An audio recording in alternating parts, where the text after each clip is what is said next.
So we have these readings today which remind us that we need to seek the things that are above, not the things of this earth. In the first reading, we hear from Ecclesiastes. Now, this is the only time we actually hear from the book of Ecclesiastes in the Sunday cycle. And it says, vanity of vanities, all these things, all the things that you're seeking after are vanity. And in the gospel, Jesus tells the parable. He says, you gather up and you amass the things, but you're not rich in what matters to God. Now, the problem with the rich man in the gospel parable is not that he had money or he had things, and it's not even that he built this extra barn to store things in, but rather that with the excess he didn't then reach out to help others, that he kept for himself instead of being generous. And in the second reading today, St. Paul tells us, think of what is above, not of what is on earth. That when we just grasp at the things of this world, when we amass more and more, when we seek after pleasures and honor, power, pleasure, and wealth, those things, when we think that those things can fill us, not that there's anything wrong with them in and of themselves, but when we think these things can fill us, we are left empty. We are left empty. St. Paul even uses pretty strong language. He says, put to death then the parts of you that are earthly. Immorality, impurity, passion, evil desires, and the greed that is idolatry. He doesn't just say, try to put it down some, or don't allow that to. He says, put it to death. Put it to death. Why? Because to cling to this earth is death. To cling to sin is death.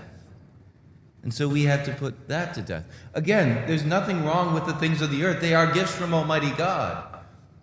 But when they become the center and focus of our hearts, that is where we are dancing with death. Because only God, who is life, can be at our heart to give us life. Now, when we're now invited to put these things to death, how do we do it? How do we do it? Well, it's an opportunity to look and say, okay, what are the areas of my life that are keeping me from being rich in what matters to God, rich in the things of heaven? And we can do an examination of our lives and say, okay, God, what do I need? And in fact, we can ask God to reveal to us. Because sometimes the things that we think we need to get rid of are not the first things that need to be done away with, but rather it's something else. And when God says to us to put something to death, he might be saying, well, I think this is the one because that's the one that brings me the most shame. And God might be saying, well, this is actually a bigger problem than you realize. And so maybe we could spend some time this week talking to God saying, Jesus, what is the first thing I need to attack in my life? What is the first thing that I need to put to death in order to follow you more closely, in order to be yours? If we try to attack everything at once, we're going to be overwhelmed. But if we go to that which is most important, that which is our greatest weakness, that which is keeping us most from following God, and we start there on one thing, then we might have some success with that and then be able to kind of rebuild our lives. So one of the things that we have as part of our faith tradition is the Consciousness Examen by St. Ignatius of Loyola. And we had his feast day this past week on the 31st. And St. Ignatius encourages us at the end of each day to look through our lives and to say, okay, in the last 24 hours, what are the areas where God has been moving in my life? And we thank God for that. We thank God for those times when we've moved along with God. You know, a lot of times when we think of an examination of conscience, we're thinking of only the sins that we do. But first is to see where is God moving and to thank him for those movements and for the times when we've said yes to God. And then we look and say, okay, and what are the times when I've resisted your grace today?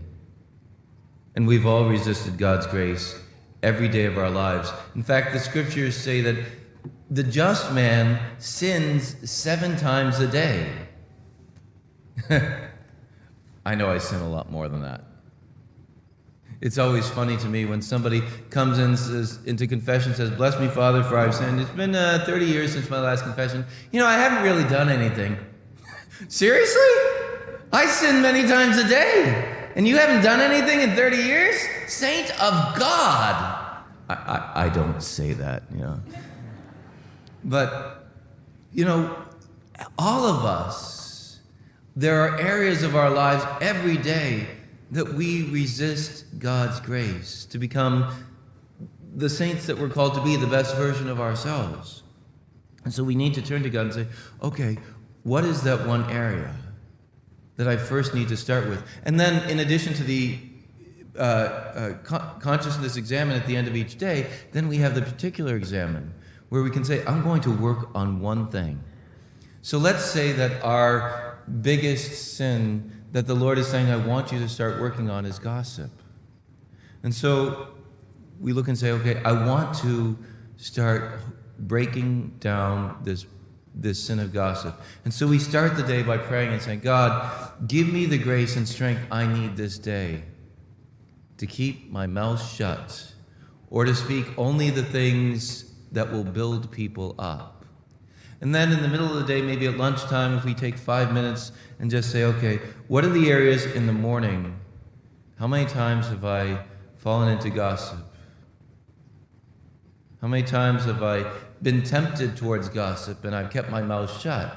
So what are the areas of success? What are the areas of failure?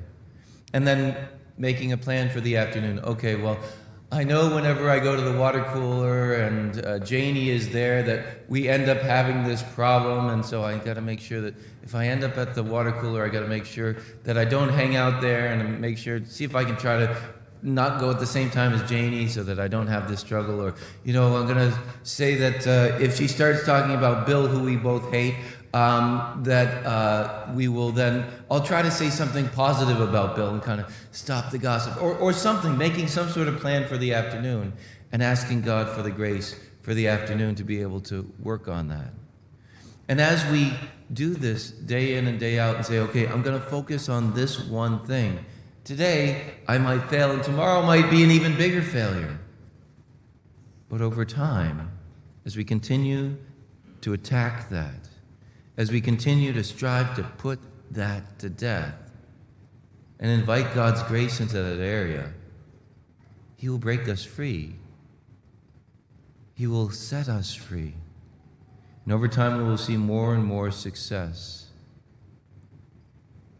Again, with setbacks, it's not going to be a straight vertical, but in the overall ups and downs, it'll eventually be moving up.